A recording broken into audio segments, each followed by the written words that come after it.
Hi, Pamela Moore here with Northern Nevada's More Real Estate Group at Chase International. We are having a snow day. It just keeps snowing. This is like day 3. So there's been a lot of shoveling and a lot of working from home and trying to stay cozy. So I figured it's a good day to talk about, am I ready to buy a house? If that question's been running through your mind, this might be an interesting video for you to check out.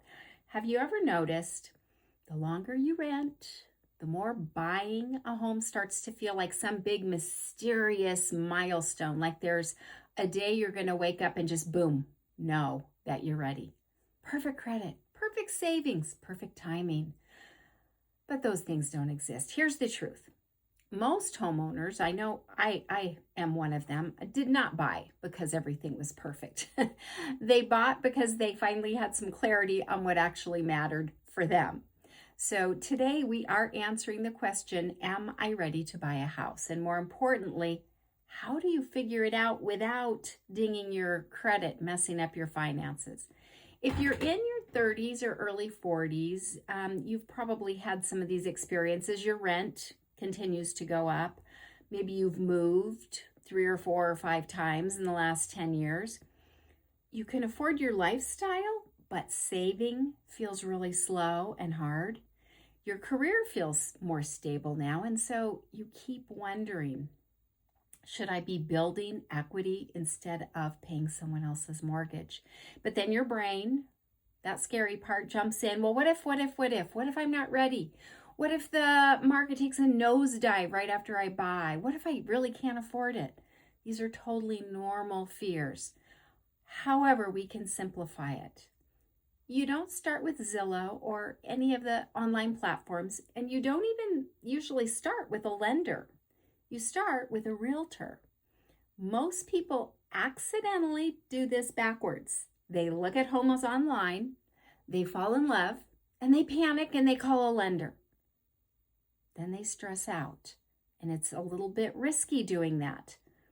I actually have a story to share this point, and in my story, it ended up working out. But boy, it could have gone a lot of different ways. Young couple had been thinking, we've got to stop renting. We're both working, both have stable careers and a little side hustle as well. Let's start looking. Let's just look. Let's just look on Zillow and Realtor and Redfin and all the platforms. So they found a couple places and they quick sent it to a lender. Can we afford this? Had to upload all their documents one way or the other right then. They were people that I had a previous relationship with, people that I've known a long time. So they did at that point loop me in on it. And I was like hearing this for the first time out of the blue, like I didn't even know they were looking. So we, are kind of scrambling all over we looked at 4 homes that day. And as it happened, one of the ones we looked at was a good fit for them, but it wasn't the one that originally got their attention. Those were not a good fit, not a good deal, not the right transaction, the right deal for them at this time.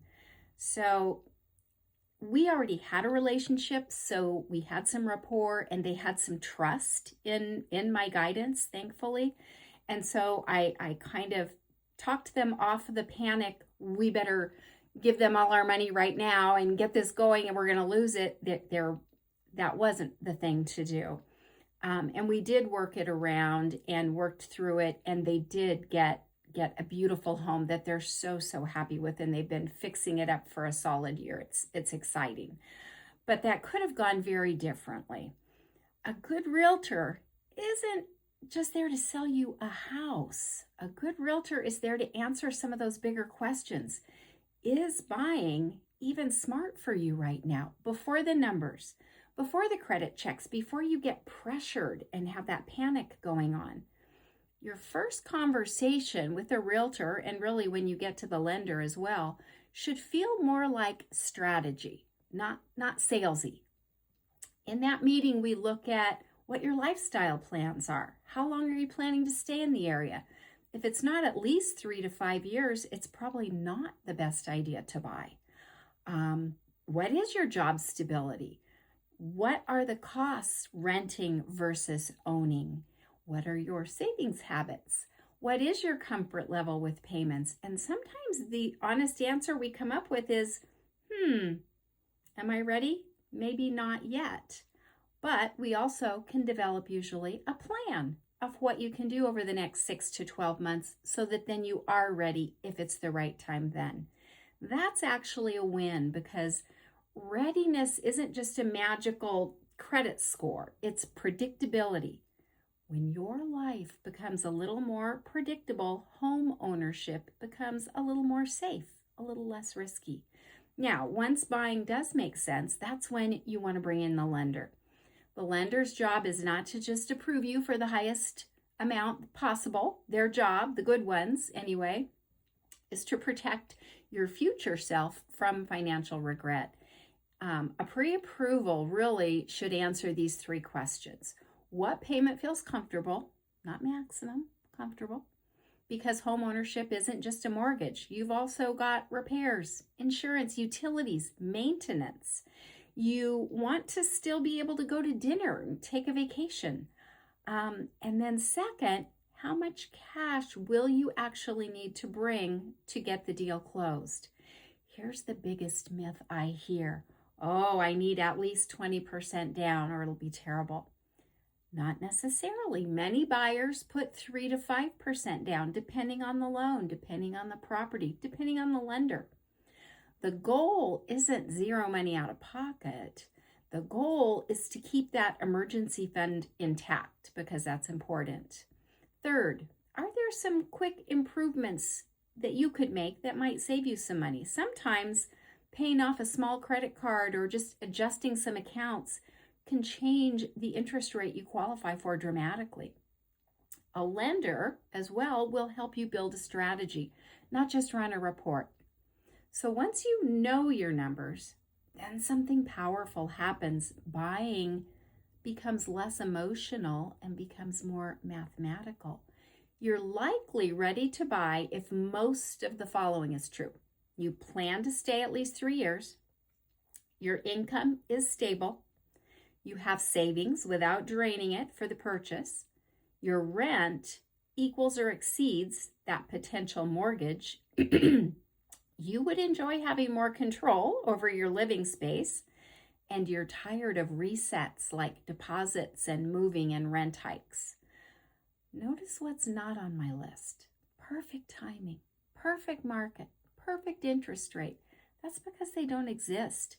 The right time is when the payment fits your life, not the headlines. So the real order is realtor, plan, lender, numbers, then homes. Not the other way around. You don't need pressure. You need clarity. And even if the answer today is not yet, you finally know the path instead of guessing. If you want help figuring out where you stand, please reach out. Downside is maybe you only get a plan, but best case, maybe you're ready to not be paying someone else's mortgage anymore. Honestly, both are good outcomes. Again, I'm Pamela Moore with Northern Nevada's Moore Real Estate Group, and I am here to help. Take care.